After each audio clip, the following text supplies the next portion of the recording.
শুভ সকাল। আজ আমি হিপ জয়েন্ট মানে নিতম্বের জয়েন্টের ব্যথা এটা নিয়ে আলোচনা করব। হিপ মানে নিতম্ব, হিপ জয়েন্ট মানে নিতম্বের জয়েন্ট। উরুর হাড়ের উপরের অংশে যে জয়েন্ট থাকে তাই উরুর জয়েন্ট বা হিপ জয়েন্ট বা নিতম্বের জয়েন্ট। নিতম্বের জয়েন্ট থেকে যে ব্যথার উৎপত্তি হয় তাই নিতম্বের জয়েন্টের ব্যথা। শুধু রোগীর মুখের কথা শুনে অনেক সময় বোঝা যায় না যে এটা আসলে নিতম্বের জয়েন্টের ব্যথা কি না। রোগী নিজেও খুব সহজে বুঝতে পারে না যে এটা শুধু জয়েন্ট থেকে অথবা আশেপাশে কোনো টিস্যুর কারণে ব্যথা কি না। কারণ নিতম্বের জয়েন্টের চারদিকে অনেক মাংসপেশি, রগ এবং লিগামেন্ট রয়েছে। পিঠের ব্যথা এবং মেরুদণ্ডের ব্যথাও অনেক সময় নিতম্বের জয়েন্টের ব্যথা বলে মনে হয়। নিতম্বের জয়েন্টের বাইরের ব্যথা সাধারণত আশেপাশের মাংসপেশি, লিগামেন্ট, রগ এবং আরো অন্যান্য অনেক টিস্যু থেকে আসতে পারে। তাই রোগী এবং চিকিৎসক উভয়কেই সচেতন হতে হবে রোগ নির্ণয়ের ক্ষেত্রে। হিপ কি? শরীরে হিপ মানে বাংলায় নিতম্ব, হিপ এবং বাটক একই জায়গায়। উরুর মানে থাইয়ের উপরে এবং কোমর মানে ওয়েস্টের নিচের অংশটুকুই হিপ বা নিতম্ব। হিপ জয়েন্টের ব্যথা মানে নিতম্বের জয়েন্টের ব্যথা। আমার লেখায় আমি নিতম্বের জয়েন্টের ব্যথা বলার পরিবর্তে হিপ জয়েন্টের ব্যথা বলবো, একটু খেয়াল রাখতে হবে। হিপ জয়েন্ট সম্পর্কে কিছু কথা। হিপ জয়েন্ট খুবই সুসংহত এবং সুদৃঢ় জয়েন্ট। এই জয়েন্টকে বল সকেট জয়েন্ট বলে। নিতম্বের একটা হাড়ে বল আকৃতির খালি জায়গায় উরুর হাড়ের উপরের অংশ যেটি বল আকৃতির তা ঢোকানো থাকে এবং খুবই সুসংহতভাবে আটকানো থাকে।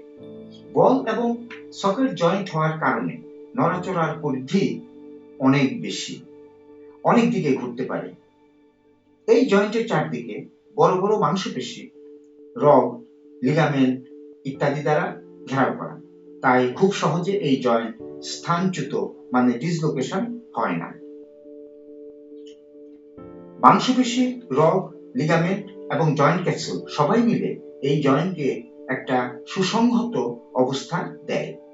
ক্যাপসুলের ভিতরের দিকে থাকে একটা পাতলা আবরণ, এটাকে বলে সাইনোভিয়াল মেমব্রেন বা সাইনোভিয়াল আবরণ। এই আবরণ থেকে এক ধরনের তরল চটচটে পদার্থ বের হয় যা জয়েন্টকে পিচ্ছিল কারক হিসাবে কাজ করে। উরুর হাড়ের উপরের দিকে গোলাকৃতি মাথায় এবং নিতম্বের হাড়ের গোল গর্তের ভিতর কার্টিলেজ লাগানো থাকে। কার্টিলেজে কোনো নার্ভ থাকে না, তাই অনুভূতি থাকে না। এর ফলে হাড়ের সাথে হাড়ের সরাসরি ঘর্ষণ লাগে না এবং আমরা ব্যথামুক্ত চলাচল করতে পারি। হিপ ব্যথার কারণসমূহ। অন্যান্য অনেক জয়েন্টের মতোই হিপ জয়েন্টের ব্যথারও অনেক কারণ রয়েছে। যেমন শরীরের মাত্রাতিরিক্ত ওজন, অধিক ওজনের জন্য জয়েন্টের কার্টিলেজ নষ্ট হয়। হিপ জয়েন্টে আর্থ্রাইটিস মানে হিপ জয়েন্টের প্রদাহ, এই ব্যথা সাধারণত উরুর সামনের দিকে থাকে। হিপ জয়েন্টে কোনো ইনজুরি, আঘাত।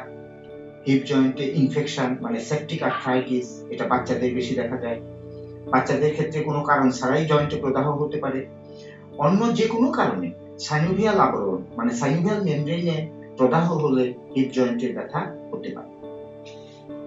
আঘাতের জন্য যেমন মচকানো, থেতলানো বা স্প্রেন, কোনো হাড় ভেঙে যাওয়া, জয়েন্ট স্থানচ্যুত হওয়া ইত্যাদির জন্য ব্যথা হতে পারে। জোর করে পায়ের অতিরিক্ত ব্যায়াম, বেশি দৌড়ানো, মাঠে হঠাৎ করে অনেক বেশি খেলাধুলা, অতিরিক্ত নাচানাচি করা, হঠাৎ করে ব্যায়ামের ধরন পরিবর্তন, আশেপাশের কোষকলার প্রদাহ, রগের প্রদাহ মানে টেন্ডনের প্রদাহ ইত্যাদির জন্য ব্যথা হয়।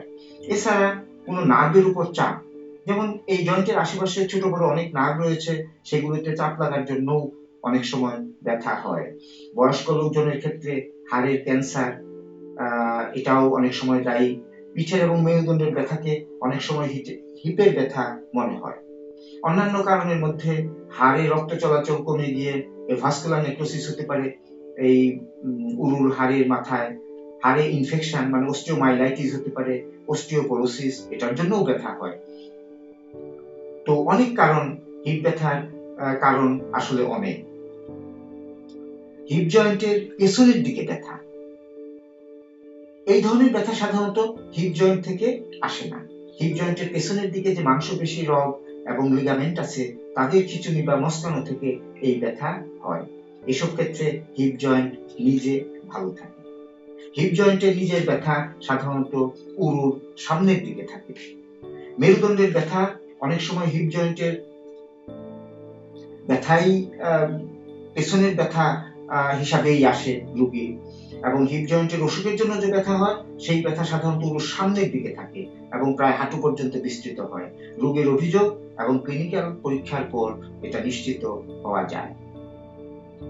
হিপ ব্যথার সাথে অন্যান্য আরো কিছু উপসর্গ থাকতে পারে, যেমন দাঁড়ানো, হাঁটাহাঁটি, উঠবস করা, সিঁড়ি ভাঙ্গা, উপর হওয়া ইত্যাদি সব অবস্থাতেই ব্যথা থাকতে পারে।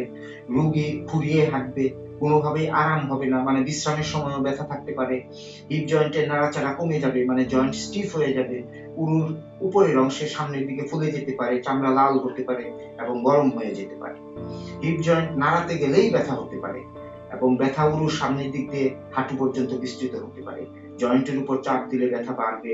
পায়ে দুর্বলতা, অবশ হওয়া, বোধ কমে যাওয়া, মানে সেন্সেশন কমে যাওয়া, বেড়ে যাওয়া ইত্যাদি থাকতে পারে এবং ব্যথার জন্য ঘুমের ব্যাঘাত হবে। কিছু সাধারণ অভ্যাস হিপে ব্যথা প্রতিরোধ করতে পারে, যেমন ঘুম থেকে উঠে একটা সঠিক ব্যায়াম করা, চিকিৎসকের পরামর্শ মতো, শরীরের ওজন স্বাভাবিকের কাছাকাছি রাখা, মাংসপেশি টান টান করার ব্যায়াম, যেমন স্ট্রেচিং এক্সারসাইজ ডাক্তারের উপদেশ মতো করতে পারেন।